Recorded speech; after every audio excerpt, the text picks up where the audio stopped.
report, in fact, has been supported by the speeding up of the implementation of the African continental free trade area, and the liberation of trade, the various competition, the legal instruments, and also the flow of investment and the creation of wealth.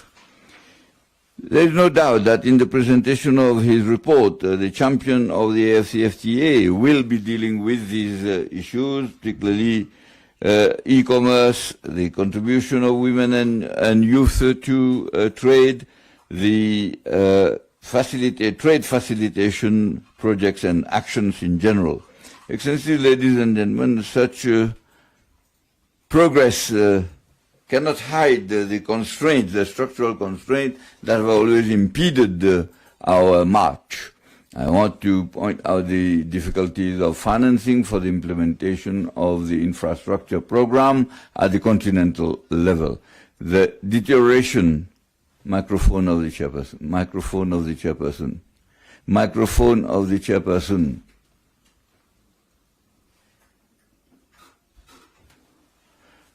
As those who are in charge of progress and fighting against terrorism and violent extremism. In fact, the protocol on the free movement of persons and goods cannot be forgotten in this march. In this regard, I reiterate my urging the leaders of the regional economic communities and those that have not yet done so, to ratify the protocol. We need to get out of this flagrant contradiction that is to have AFCFTA and also not to have the freedom of movement and goods in the RECs and mechanisms themselves. The first example is on the agreement of cessation of hostilities in Ethiopia under the auspices of the African Union and IGAD, and which has inspired the two organizations in the recent adoption of the roadmap on the Sudan. Indeed, the second concerned the initiative of inter-community, regional economic community cooperation between ECAS and ECOWAS in maritime security. The third one concerns the efforts for resolving the issues and problems in the Great Lakes region.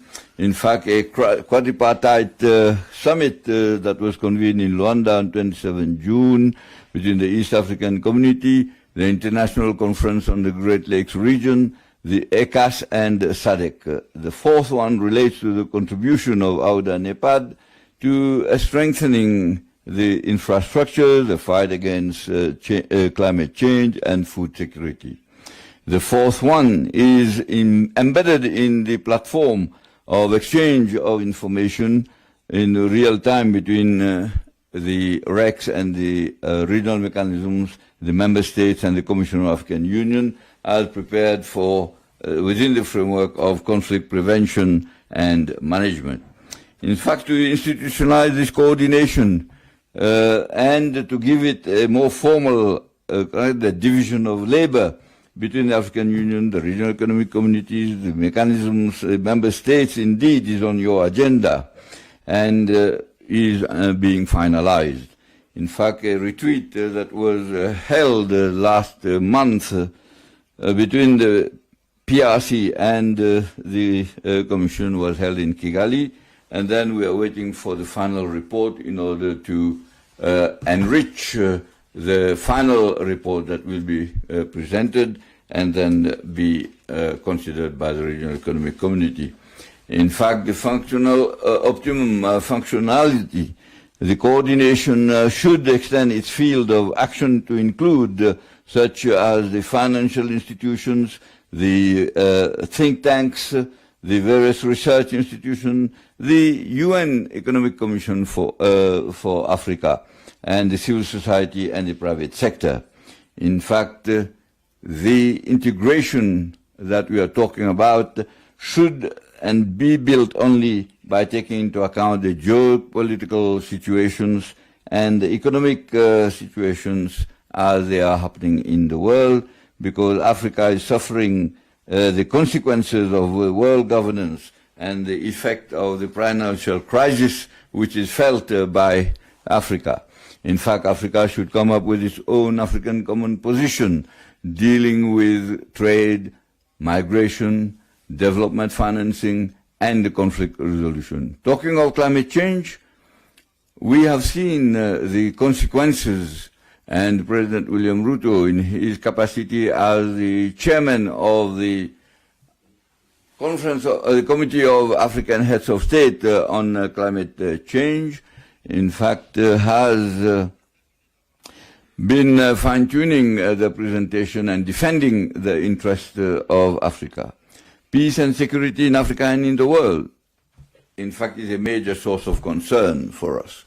We have, in particular, strengthened the leadership that is for the Libyan issue under the leadership of President Sassou Nguesso of the Republic of the Congo, try to convene a national reconciliation conference in order to bring the Libyans together. And I want to recognize the presence of His Excellency Mohammed El-Menfi, who is here in our midst.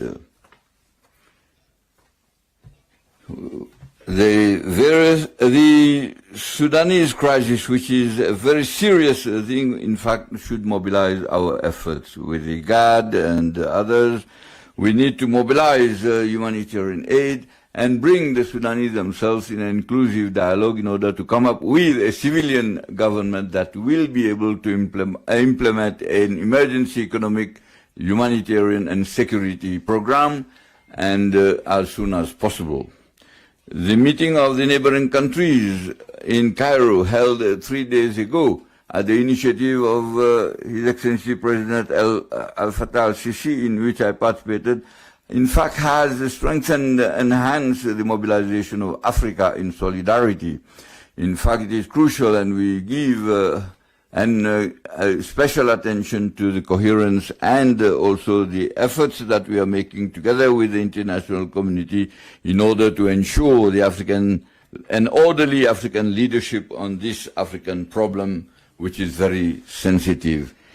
Obviously, the situation in the Sahel, particularly with the G5 countries, continue to be of concern.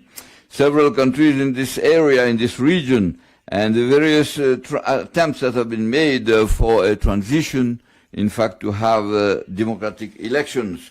The African Union and the appropriate regional organizations are trying to help these in order to restore constitutional order in accordance with the principles and the aspirations of the peoples concerned.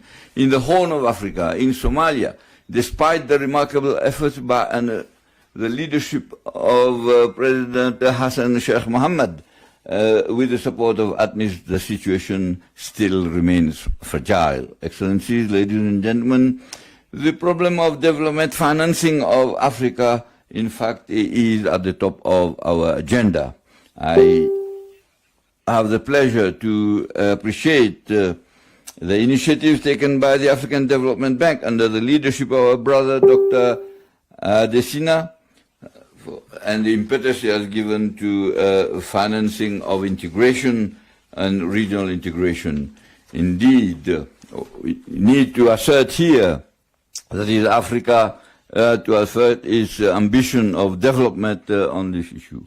In fact, we need to ensure that there is a reform of the international financing institutions. In fact, through the progress that has been made with the opening of the G20 to the African Union, the reluctance of including a continent in political and international political and financial governance, we still have a long way to go. Such resistance will concretize our resolve to pursue our fight for more justice for our continent. I express the wish that our deliberations will make new and significant contributions to this decisive struggle, and I thank you for your kind attention.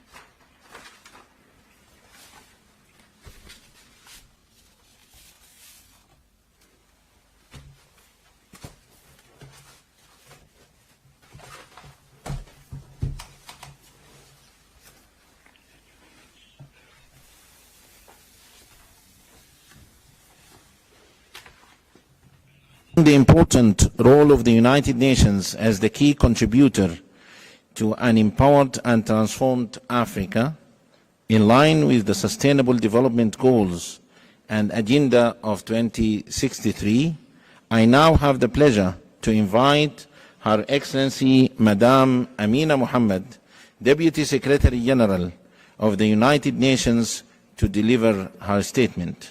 Your Excellency.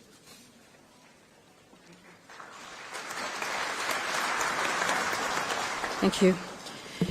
Your Excellency, Azali Assoumani, the President of the Union of Comoros and Chairperson of the African Union, Your Excellency, William Ruto, President of the Republic of Kenya, our warmly welcoming host, Your Excellency, Musa Faki Mohammed, the Chairperson of the Commission of the African Union, and my brother, Excellencies, women and youth of Africa, distinguished delegates, Asante Sana.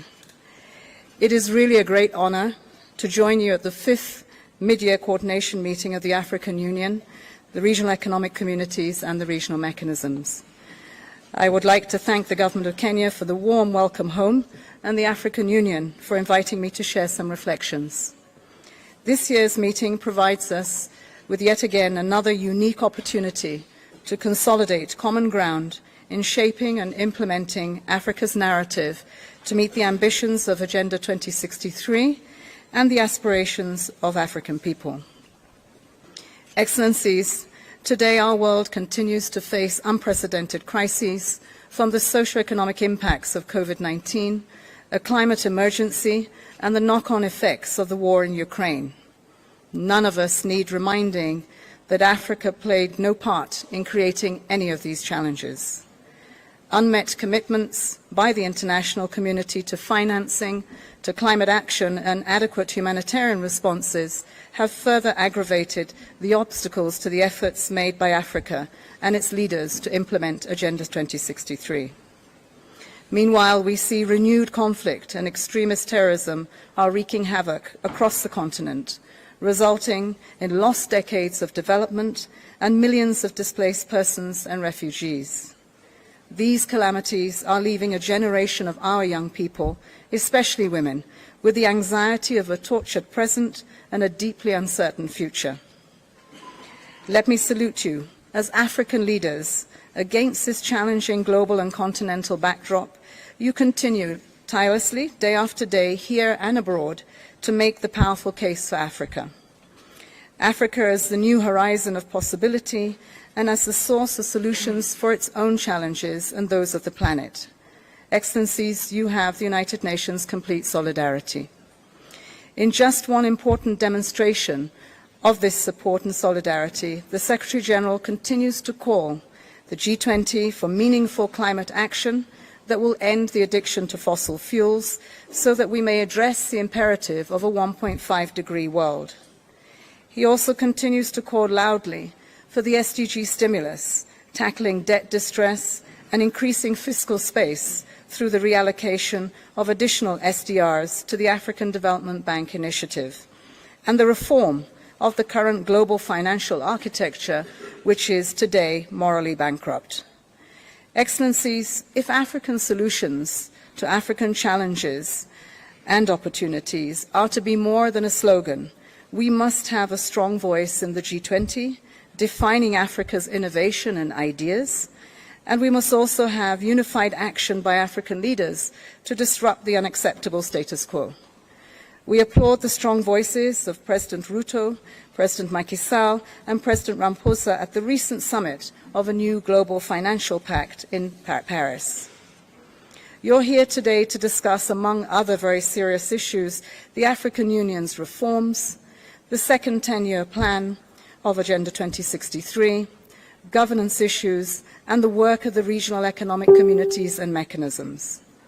As you do so, you will need to ensure that your cohesive voice and common positions come together to shape the upcoming G20 meeting, the UN General Assembly, and the SDG Summit.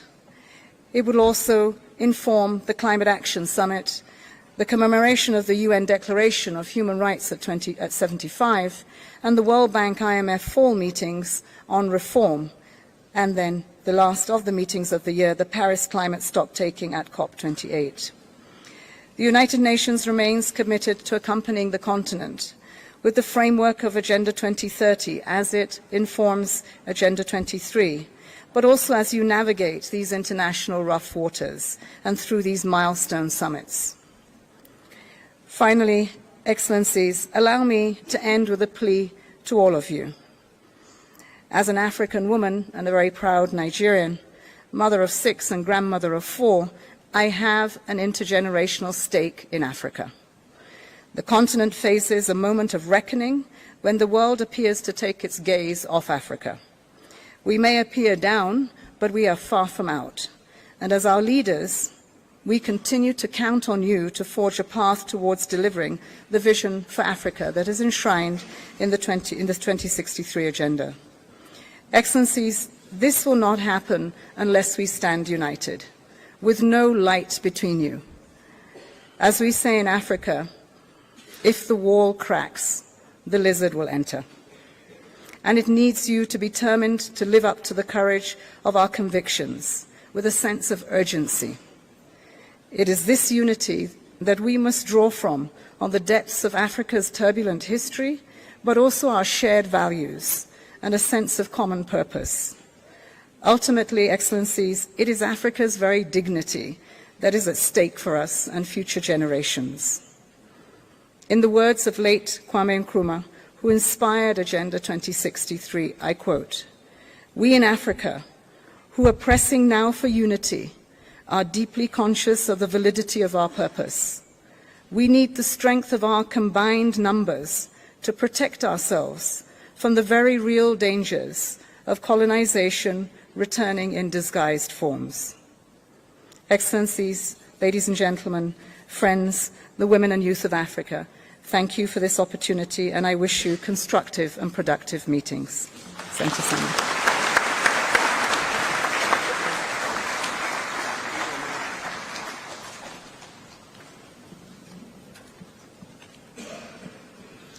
Thank you, Your Excellency, Madam Deputy Secretary General. Excellencies, I now have the great honor to invite His Excellency Dr. William Ruto, President of the Republic of Kenya, to deliver his statement. Your Excellency.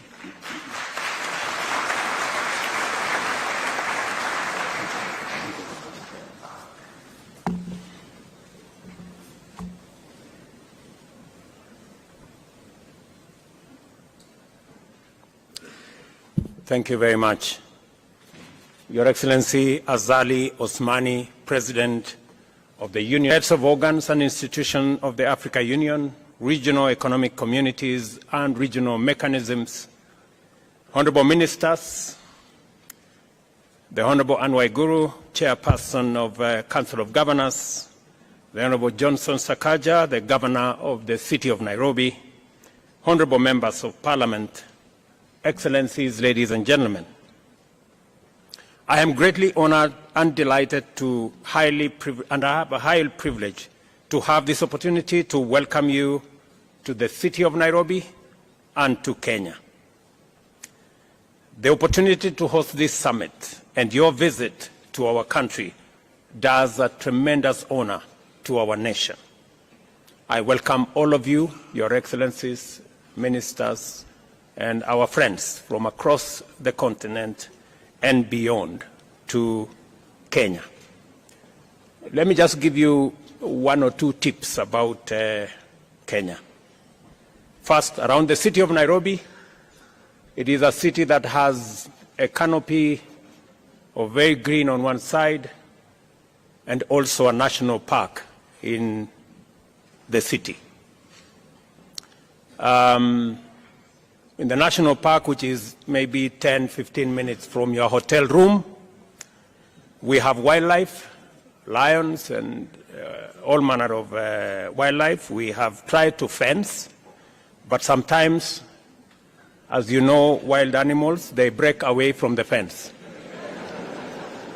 So if you take time to walk around the city of Nairobi and you meet a lion, please be careful, because they are wild. We try to keep them inside.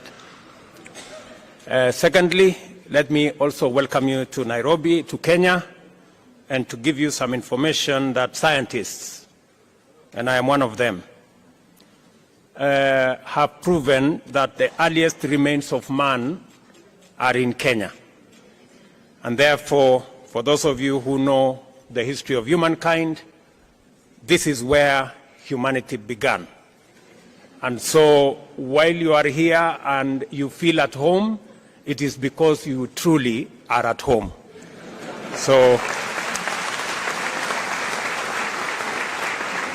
and I want to give you my commitment that as the people of Kenya, we are having a national conversation as to whether we should have any visa for anybody coming home.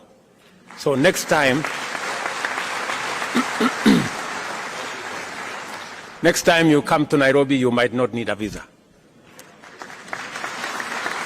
Excellencies, it is difficult to overstate the fundamental importance of this summit and the momentous consequence of the transformative business we have assembled here to transact. You will recall that as a continental political community, we resolved unanimously to pursue the integration agenda with greater vigor and focus.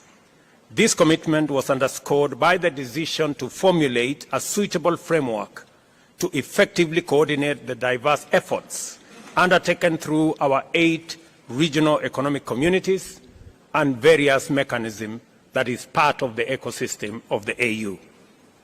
It is evident from the variety of activity, enhanced efficacy and viability of AU's agenda and the undeniable increase of the AU Commission's administrative capacity and overall vigor of the regional and Pan-African integration efforts that the AU's commitment was earnest, accompanied by demonstrable political will and a focused and effective implementation strategy. We are a busy continent that is going places. The young, clean, green continent of the future, and we are determined to lead our march into this future as a united, empowered contributor of sustainable solutions for global problems. We are reasoning together, generating effective solutions together, implementing them together, facing our challenges head on together, making progress and getting results. This is what has brought Africa's implementation leadership to Nairobi, and the sum total of the agenda of the 5th Media Summit, which is this meeting. For this, I want to celebrate all of you who are here today, not just for making time to be here, but also for the work you do every day in taking the Pan-African Unity Project forward. For this is what the integration agenda is all about. Whether we are talking about regional economic communities or mechanisms or the broader continental effort, the unity of African people is our primary goal. I commend His Excellency President Abdel Fattah al-Sisi, President of the Arab Republic of Egypt, for successfully chairing the Heads of State and Government's Orientation Committee, which has effectively steered AUDA-NEPAD in its momentous breakthrough in achieving the Agenda 2063 aspiration of consolidating regional and continental integration. I also thank President El-Sisi for successfully hosting the African COP, or the Implementation COP as it was called, the last conference of state parties to the United Nations Framework Convention on Climate Change at Sharm el-Sheikh in Egypt. In November last year, it was at this COP that Africa firmly revealed to the world a new determination to project a clear, forceful, and united voice and claim its opportunity to contribute to resolving humanity's most serious existential threat, that is climate change. I salute with gratitude His Excellency President Ali Bongo Ondimba President of the Republic of Gabon, in his capacity as the chair of the Economic Community of Central African States, for the progress he has made in stewarding collaboration among regional economic communities under the Interreg Cooperation Initiative. As a result, the ECAS and the Economic Commission of Western Africa States has made significant strides in strengthening maritime security cooperation. I also appreciate the work being done by His Excellency President Ismail Omar Guelleh, the President of the Republic of Djibouti, who chairs the Intergovernmental Authority on Development, for his able leadership of IGAD's contribution to the progress towards agreement on the cessation of hostilities in Ethiopia, and now the activities that we are all undertaking to ensure that Sudan returns to normalcy and takes up its place as a stable, peaceful country in our continent. Further, I am cognizant of the animated activities and excellent work that has brought much progress in ongoing projects and initiatives being undertaken across many spheres by the Economic Community of West African States under the able leadership of His Excellency President Bola Ahmed Tinubu of the Federal Republic of Nigeria, the Common Market of East Africa and Southern Africa led by His Excellency Hakainde Hichilema, President of the Republic of Zambia, Southern Africa Development Community, SADC, chaired by His Excellency President Felix Antoine Tshisekedi Tshilombo of the Democratic Republic of Congo, the Community of the Sahel, Saharan states under the stewardship of His Excellency President of Benin, Patrice Talon, the Arab Union of the Maghreb, led by His Excellency Tayeb Pakouche of Tunisia, and the East African Community under His Excellency President Evariste Ndayishimiye of Burundi. I must also recognize and praise the good and excellent work that the AU Commission continues to do under the leadership of its chair, His Excellency Musa Faki Mahamat. This summit has been made possible by the able leadership of his team. These AU-REC success stories establish without any doubt that a lot of great work is being done all over our continent, and that in our time, African leadership is signaling urgency, focus, consistency, and determination to sustainably manage and solve prevailing challenges and develop robust instruments to anticipate and preempt future crises. With such commitment, we now have confidence to pursue sustainable development and shared prosperity, and expect that Agenda 2063 is now firmly on course. The most compelling signal that African integration is unstoppable and that it will open doors for unprecedented socio-economic transformation is the progress we have made in implementing the Africa Continental Free Trade Area. We must all be proud of this magnificent project, an historic achievement by and for ourselves, whose positive effects will reverberate throughout the world for a long time to come. I am not exaggerating. Let us consider the bare facts of the matter. This single mechanism has inaugurated the world's largest free trade area. Under it, 54 countries have agreed to create a single market with a population of 1.4 billion people and a GDP of US dollars 3.4 trillion. The free trade area is projected to lift 30 million people out of extreme poverty and boost incomes by 7%, or US dollars 450 billion by 2035. As I have had occasion to remark before elsewhere, this is the magnitude of what typical Pan-African collective action can achieve, and we are only getting started. The progress we have made by collaborating with unprecedented firmness of purpose in different domains, including peace and security, regional integration, investment, trade and development, and climate change is of tremendous and positive transformative significance for us collectively.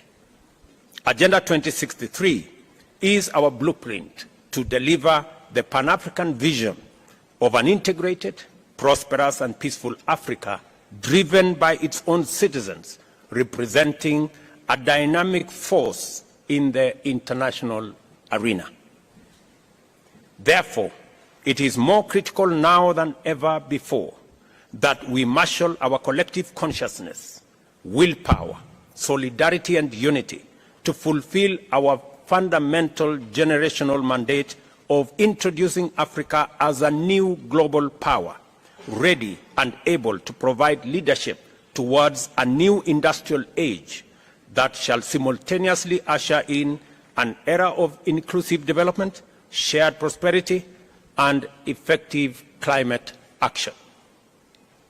We must therefore capitalize on the institutional reform momentum at the Africa Union to pursue the complete development of effective capacity to deliver Pan-African transformation. To do this, self-reliance, ladies and gentlemen, is essential. And a fit-for-purpose institutional architecture is indispensable at the AU. At the moment, over 60% of our program's budget is financed by partners. The demands of our challenging time require an AU that can pursue multiple urgent and critical interventions using internally mobilized resources. The Pan-African movement has always been about sovereignty and agency.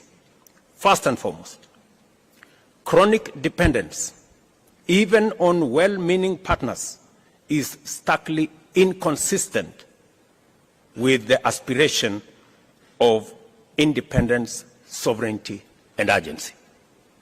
And I therefore believe that we must take seriously the recommendations that have been made towards making our organization an organization that stands on its feet and an organization that is funded by us. This is why we must make progress in exploring, developing, and implementing solutions like the Kigali Decision, AU Decision 605 of 2016. Similarly, you may want to know that that decision has now been implemented by 17 countries. We need to persuade all our other brothers and sisters in the other countries to come on board so that we can do the responsible thing and fund our own organization. Similarly, it is time to free up the Africa Union from structural and organizational constraints, including duplication and other inefficiencies, thereby facilitating it to be effective on a greater scale.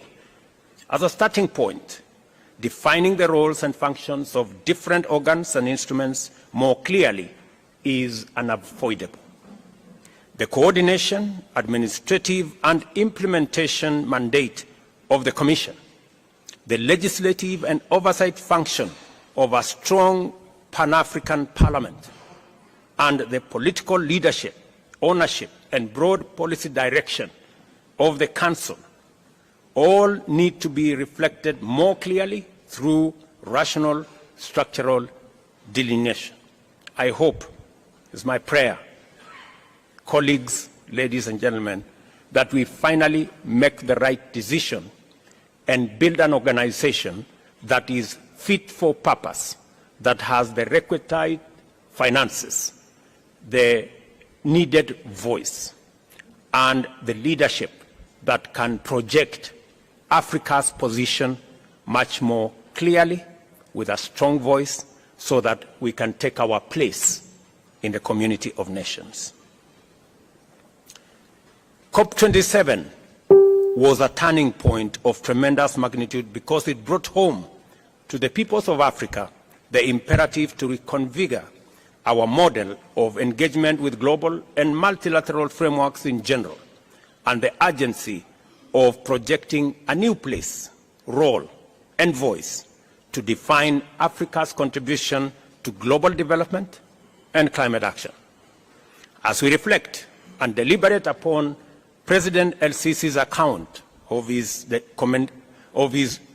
commendable use of COP27 to facilitate the emergence of a fresh Afrocentric perspective to climate change, it is vital that we resolve to do even better and go much further at the forthcoming COP28 by taking on board a more robust position and proposing a transformed and inclusive global approach to tackling the climate change crisis. This is why it is important for us to pay special attention to the Africa Climate Summit, the first ever in our continent under the AU, which will take place here in Nairobi between September 4th and 6th. The summit, coming after the Paris summit where greater clarity emerged, will be a critical opportunity for us to accelerate global energy transition and deliver African solutions to the COP28 in Dubai, the United Arab Emirates. When we return to Nairobi in September, therefore, our sole business will be to mobilize and converge around a common position and advocate for global alignment on a green growth agenda complemented by a transformative global climate finance compact. Your participation in this summit must therefore anticipate your stronger participation in the Africa Climate Summit. And ladies and gentlemen, as we come to that summit, there are two very important things that as a continent we must harmonize, consolidate, and package our collective position. We must have a collective position on matters to do with debt and liquidity. We must all agree that it is time for a new financing mechanism. The reform of the multilateral development banks is no longer about if, it is when that is going to happen, so that we can eliminate the current structure that is unfair to the majority of the people in Global South and especially in our African continent. None other than the UN Secretary General himself has said that our continent pay anywhere up to 8 times more than our brothers and sisters elsewhere do. It is only fair that we have a financing mechanism that treats everybody equally. All of us have read about the animal farm, where there are some that are more equal than others.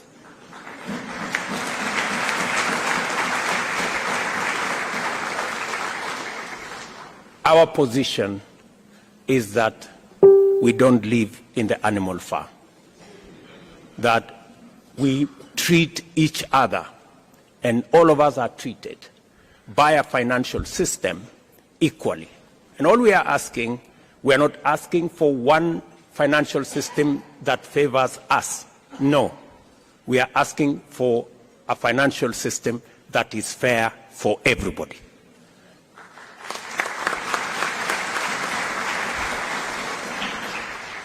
Part of the challenges we have of liquidity, part of the challenges we have in debt distress is actually caused by an unfair financial architecture that makes us pay interest more than others.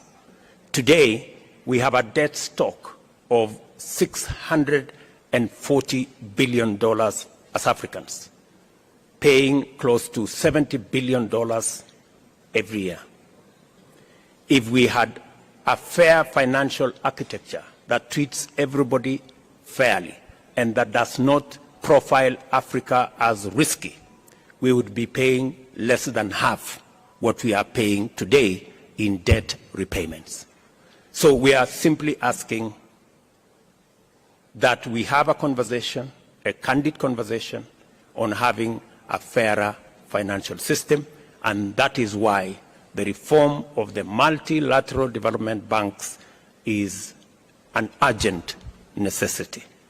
And secondly, that we were left behind in the fossil fuel energy industrial development. God, in his own wisdom, has put Africa at the center. We have climate change as an existential crisis to humanity. But also, we have green energy, which we have renewable energy, which we have in plenty, as a development imperative to be able to go into the future. That puts us at the center of the solution of the crisis of climate change. And that is a conversation we want to come and have in Nairobi, because Africa, apart from having the greatest stock of renewable energy, we have other assets, minerals, that we have the largest reserves globally that can be used for green energy development. We have the largest reserves of uncultivated arable land that can drive, according to Adesina, my brother, we can increase grain in our globally by up to 100%, maybe even 200%. We have the youngest population, the youngest global workforce in our continent. Ladies and gentlemen, we have what it takes to provide a solution for both decarbonization, taking the world into green industrialization, and also ensuring that we decarbonize everywhere globally. So those are the two things that we must focus our attention and be able to position our continent appropriately. And that's why I said earlier, we need a fit-for-purpose organization, and we need to fund the organization ourselves. You all know it is said, he who pays the piper calls the tune.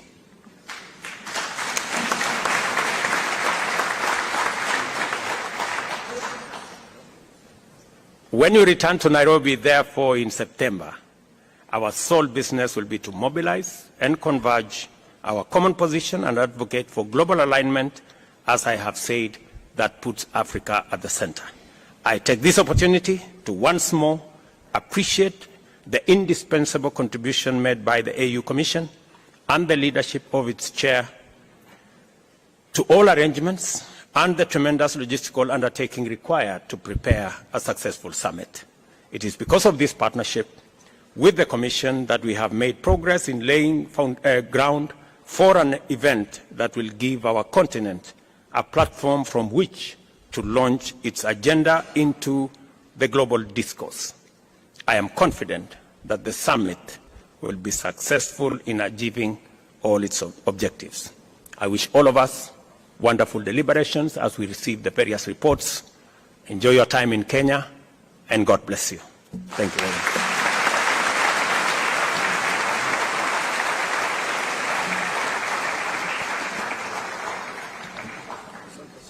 Thank you very much, Your Excellency, Mr. President, for your statement. And now it's my distinct honor and pleasure to invite His Excellency, Mr. Azali Othmani, President of the Union of Comoros and Chairperson of the African Union, to deliver his statement.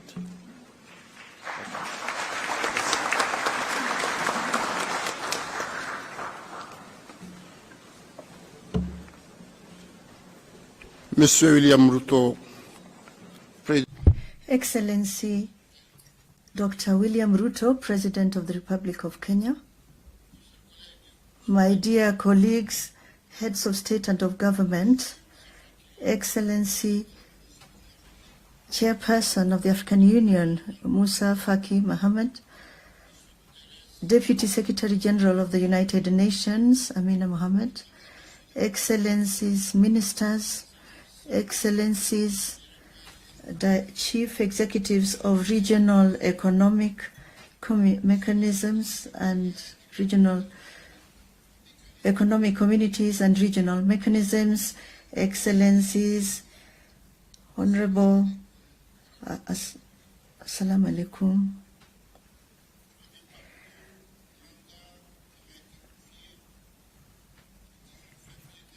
The halfway through the mandate entrusted to me on October 18th in Addis Ababa, we are gathered here today in this beautiful capital of Nairobi for the 5th Media Annual Coordination Meeting of the African Union. I would like to first begin by expressing my sincere thanks to our brother, William Ruto, who I call my brother in my language, and his government, and as well as the peoples of Kenya for the very warm welcome extended to us, and to express to him on your behalf and on my own our deep gratitude.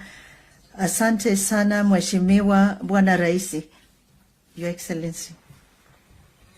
Dear participants, ladies and gentlemen, at a time when the world is in the throes of technological change, Africa, our continent, is still prey to the scourges of division and bloody conflict. Conflicts that throw whole swaths of societies into destitution and desolation. In this context, therefore, I would like to express here our total solidarity with our sister countries, which are today going through these crisis situations, and at the same time renew our call to silencing the guns for a frank and sincere dialogue between the various protagonists. It is through the dialogue that we will succeed in transcending our differences and in removing the obstacles that stand in the way of our progress towards an Africa that's integrated, prosperous, and peaceful, that we all so earnestly desire. Since our February summit in Addis Ababa, and deeply convinced that peace and security are the driving force behind our development strategies and programs, indeed, I have, in consultation with President Musa Faki, my brother, initiated contacts with the main players in the Sudan crisis with a view to finding a peaceful way and to support all initiative in order to arrive at a peaceful solution. This fratricidal conflict has not only led to the loss of many lives, but has also driven thousands of people into exile. It is with the same concern also that I have dispatched an emissary to Mali and to Burkina Faso to inquire about the state of progress of the transition process in these sister countries. I dare to hope that the holding of the constitutional referendum in Mali will be a first step towards a transparent, inclusive, and peaceful elections. Also, I visited Guinea-Conakry, where I conveyed the African Union's message of peaceful transition, culminating in a rapid return to constitutional order through open, free, and fair elections. The quadripartite meeting held on June 27th in Angola on the crisis in the east of DRC under the aegis of the African Union, and in which I took part, is part of this desire to contribute to resolving this conflict, which has already lasted more than 2 decades and is destabilizing the region and indeed the whole of Africa. We also undertook a peace mission to Kyiv and St. Petersburg, a report of which will be presented to you later today. In this globalized world, no country, however large or powerful, can claim to be immune to war or its consequences. And ladies and gentlemen, on the multilateral front, following the footsteps of my predecessor, my brother, President Macky Sall, I continued our advocacy at the G7 summit in Hiroshima, calling for Africa's place on the United Nations Security Council as a permanent member, as well as our membership of the G20. Nor did I fail to raise the question of debt and energy, two major issues that seriously handicap the development of our continent. Throughout this journey, I have also been able to count on the invaluable collaboration of the chairman of the African Union Commission, our brother Musa Faki Mahamat, and his teams, as well as on the support of the members of the conference bureau. I'd like to DRC. I'd like to extend my great thanks to the DRC. I'd like to express my sincere thanks to them all. Dear colleagues, ladies and gentlemen, the acceleration of the Continental Africa Free Trade CFTA, our significant progress over the past 6 months have confirmed once again and our conviction that this continental common market is a great opportunity to achieve the Pan-African vision of an integrated, prosperous, and peaceful Africa. Currently, the achievements include, among others, the establishment of an adjustment fund through Afrexim Bank, already capitalized at $1 billion for the benefit of AFCFTA. The law of member states, the establishment of a guided trade initiative in October 2022, which has enabled the FCFTA to adhere to this initiative. The operationalization of peace and the settling of payments, which facilitate intra-Africa payments in African currency, will then reduce the cost of currency transfers. As you can see, these are concrete actions that provide real grounds for hope, which is why I invite those member states that have not yet ratified and deposited their instrument ratification to do so as soon as possible. The achievement of our objectives are set out in Agenda 2063. This depends on that. Your Excellencies, ladies and gentlemen, from June 12th to 14th, a ministerial conference on blue economy and climate action in Africa was held in the Union of Comoros, attended by several ministers and the following institutions: the African Union Commission, the United Nations Economic Commission for Africa, the European Union, the International Union for Conservation of Nature, UNDP, and the Indian Ocean Commission. The conference was in accordance with the theme of the year, namely the acceleration of the FCFTA. In fact, intra-Africa trade is mainly carried out by road and sea.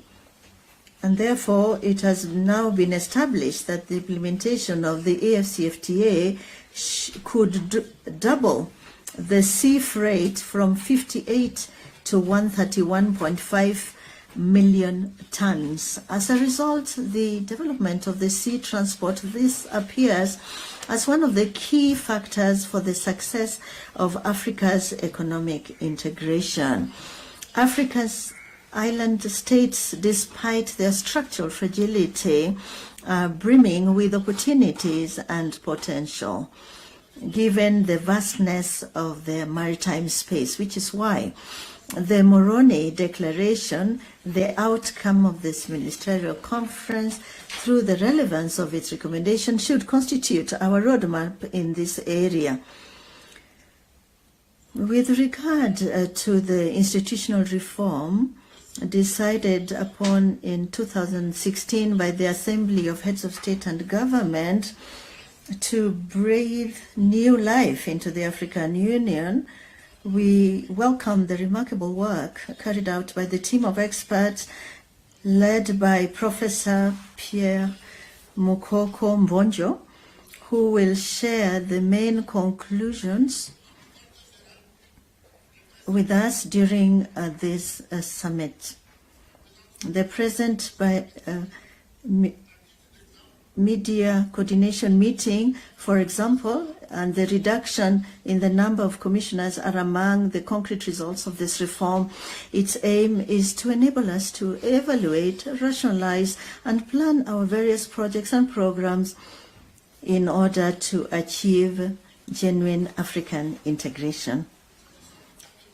As regards the theme chosen for 2024, in this case education, I'd like to salute the pertinence and relevance of the choice made by our organization. As Nelson Mandela once said, education is the most powerful weapon for changing the world. And the numbers for education, figures for education in Africa are alarming.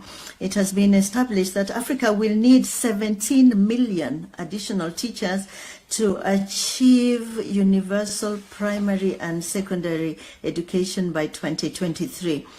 Ladies and gentlemen, it is unacceptable that in this age of new information technologies and artificial intelligence, there are still entire regions of Africa without access to basic education.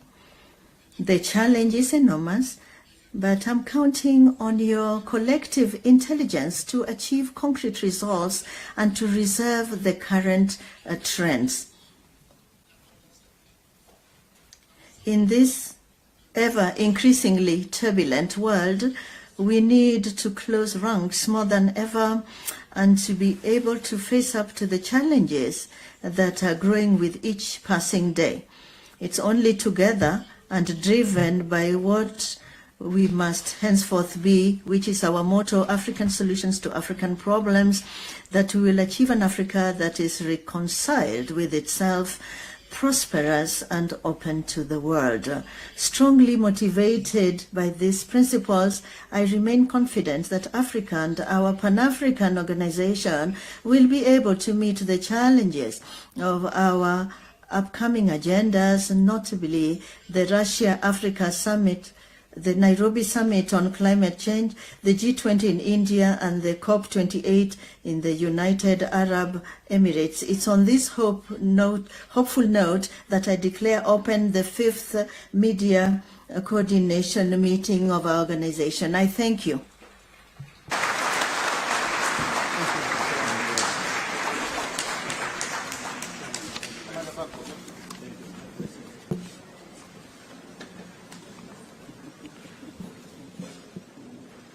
Excellencies, ladies and gentlemen, I wish now to invite all Excellencies, heads of states, heads of delegations, the chairperson of the African Union Commission, the United Nations Deputy Secretary General, the Deputy Chairperson of the African Union Commission, the heads of regional economic communities and regional mechanisms for the official group family photo of this meeting.